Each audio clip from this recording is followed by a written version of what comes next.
Hello kids, today we are going to learn 10th standard science 1 subject chapter number 4 effect of electric current. So in the previous video we have learned about a heating effect of electric current, magnetic field of electric current. So now we will learn about a Fleming left hand rule. In the last video we have learned about right hand rule, right hand thumb rule. Now we will learn about a Fleming left hand rule. So Fleming left hand rule. So in the above experiment, in the last video I explained about the above experiment when the current passing through a bar magnet, horseshoe bar magnet, top to bottom. That's time wire get away from the magnet or outward direction in the magnet, and when the current flow bottom to the top, that's time wire come inside the horseshoe bar magnet. So in the above experiment we consider the direction of electric current and the direction of magnetic field and found that the direction of the force exerted is perpendicular to both. मतलब हमने पहले experiment में यही study किया कि जब current flow होता है, जिस डायरेक्शन में करंट फ्लो होता है उस डायरेक्शन में मैग्नेटिक फील्ड क्रिएट होता है और फोर्स अप्लाई होता है दोनों के ऊपर. So there is a simple rule relating these three direction and this rule is called a Fleming left hand rule. में जब करंट फ्लो होगा, जब किसी डायरेक्शन में करंट फ्लो होगा उसी डायरेक्शन में मैग्नेटिक फील्ड क्रिएट होगा और हमें क्या मिलेगा, दोनों के ऊपर करंट एंड मैग्नेटिक फील्ड दोनों के ऊपर क्या होगा, फोर्स अप्लाई होगा in a perpendicular direction, and it is known as a Fleming left hand rule.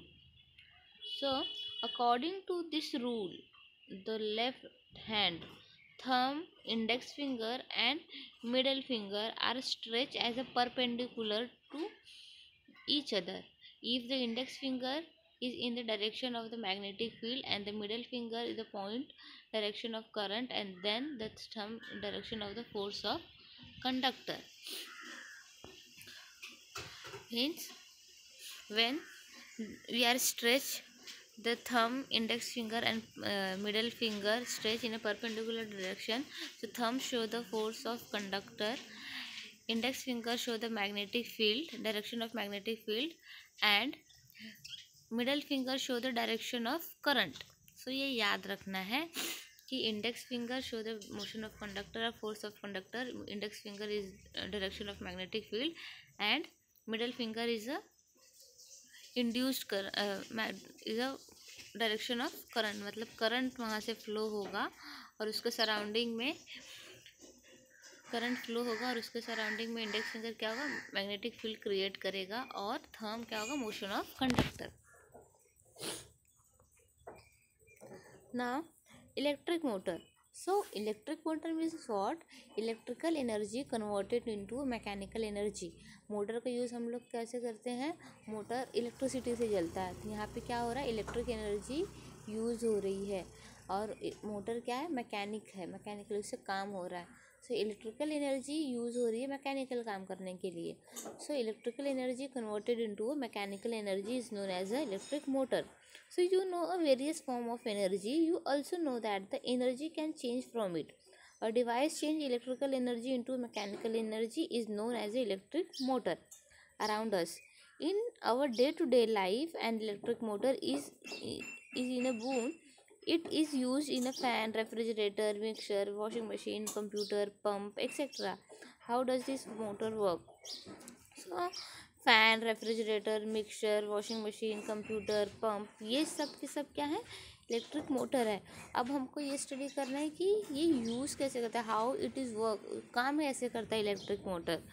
So electric motor work कैसे करता है. So the electric motor consist of rectangular loop of copper wire having resistive coating. So copper wire use होगा यहाँ पर, जो resistive coating means what, plastic का जो cover लगा होता है वायर में वो. So resistive coating we use a rectangle loop of rectangle shape में, ये जो ABCD है ऐसे रेक्टेंगल शेप में क्या है यूज़ करेंगे हम लोग, एक copper wire having resistive coating, जिसके ऊपर कोटिंग लगा होगा. As shown in the figure, it is placed between the north pole and south pole of a magnet, such as a horseshoe magnet.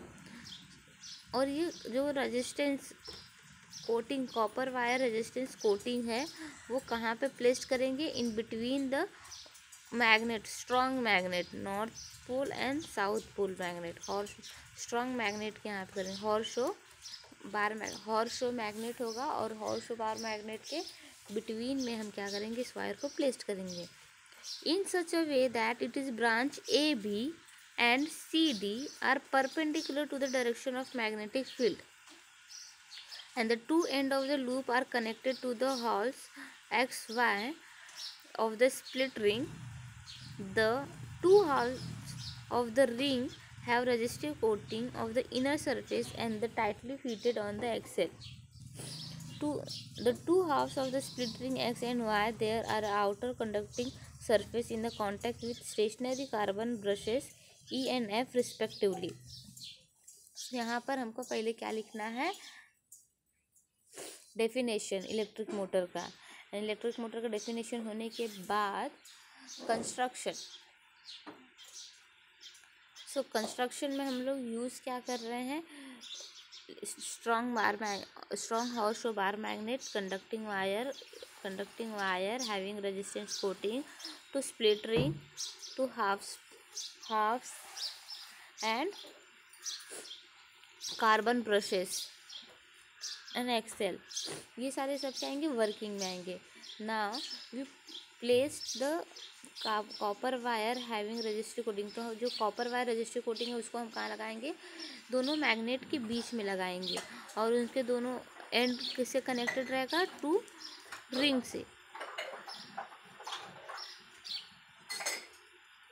से कनेक्टेड होगा, जो हाफ से attached है, और एक एक्सेल है जो रोटेट होगा। Axle to stationary carbon brushes E and F, मतलब ये अटैच करके रखेंगे इसको।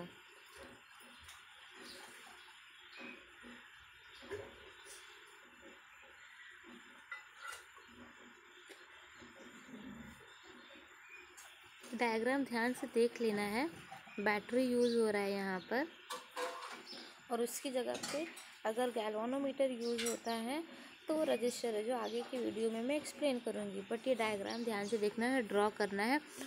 हॉर्सशो मैग्नेट, दो मैग्नेट ड्रॉ करना है, उसके बिटवीन में क्या करना है? कार्बन प्लेस करना है, कार्बन वायर प्लेस करना है, उससे टू स्प्लिट रिंग से कनेक्ट करना है हाफ से, और ये इंडिकेट करना है ये सारी चीज़ें यहाँ पर। Now, when the circuit is complete as shown in the figure, the current flow in the branches A, B of the loop from A to B through the carbon brushes E and F. So, यहाँ से current flow होगा, plus sign से carbon flow होगा A to B में, and since the direction of magnetic field of the north pole to the south pole according to the Fleming left hand rule.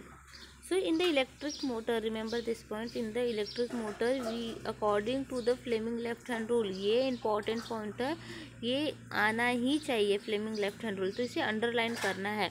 So in the electric motor, according to the Fleming left hand rule, a force is exerted on the branch AB and push it down. The current in the CD branch is opposite direction that the AB branch, and therefore exerted on the branch CD in a upward direction. Thus, the loop of the axle start rotating anti-clockwise direction, and after half rotation, the two halves of the split ring X and Y come in a contact with the carbon brushes E and F respectively, and the current in a loop start flowing in a direction of DCBA. Therefore, force is exerted on the DC in downward direction and the branch BA in upward direction. The loop continue rotate in anti-clockwise direction. Thus, the current in the loop is reverse branch each a half rotation and loop, and the axle continue to rotate in an anti-clockwise direction. So, commercial motor run on the same principle, but principal change are made in their construction. You will learn that later. मतलब electric motor में क्या हो रहा है, जब current flow होता है A to B, so magnetic according to the Fleming left hand rule, ये याद रखो, according to the Fleming left hand rule A B क्या होगा, ब्रांच डाउनवर्ड डायरेक्शन में पुश हो जाएगा, फोर्स ऑफ अट्रैक्शन उसका डाउनवर्ड डायरेक्शन में लगेगा, सो डाउनवर्ड डायरेक्शन में मूव हो जाएगा। एंड सी डी क्या होगा, अपवर्ड डायरेक्शन में होगा। And after the half rotation again current flow in a DCBA, so CD in a upward direction and BA in a downward, CD in a downward direction and BA in a upward direction. So in a half rotation it will be a rotate and in a anti clockwise direction, ये याद रखना, anti clockwise direction. So anti clockwise direction क्या होता है, ये clockwise direction होता है, ये क्या है, क्लॉकवाइज डायरेक्शन है। और ये जो रोटेट होगा ऐसे,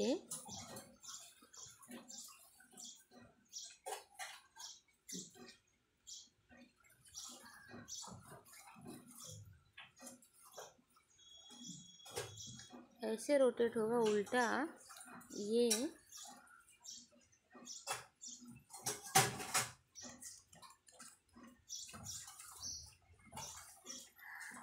एंटी क्लॉकवाइज डायरेक्शन है।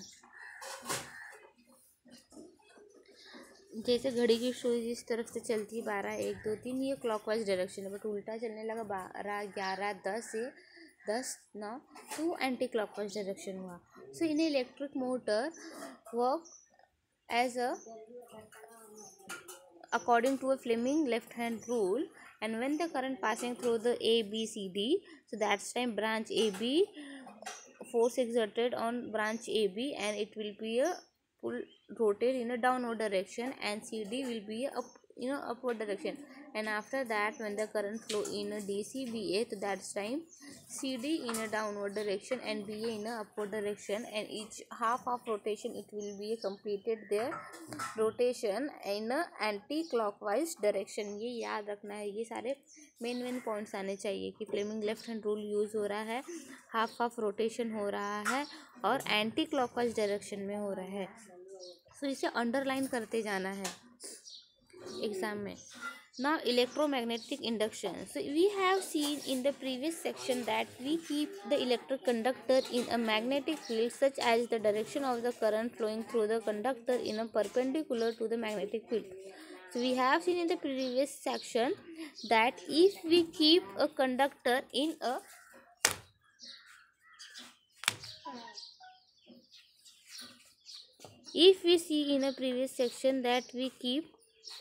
the electric conductor in a magnetic field, such as the direction of current flowing through a conductor in a perpendicular to the magnetic field, then the force is exerted on the conductor. अगर conductor में current flow हो रहा है, so magnetic field भी generate होगा, and direction of the current flowing, जिस direction में current flow हो रहा है, सो उसी डायरेक्शन के परपेंडिकुलर में मैग्नेटिक फील्ड क्रिएट होगा एंड फोर्स अप्लाई होगा उस कंडक्टर के ऊपर।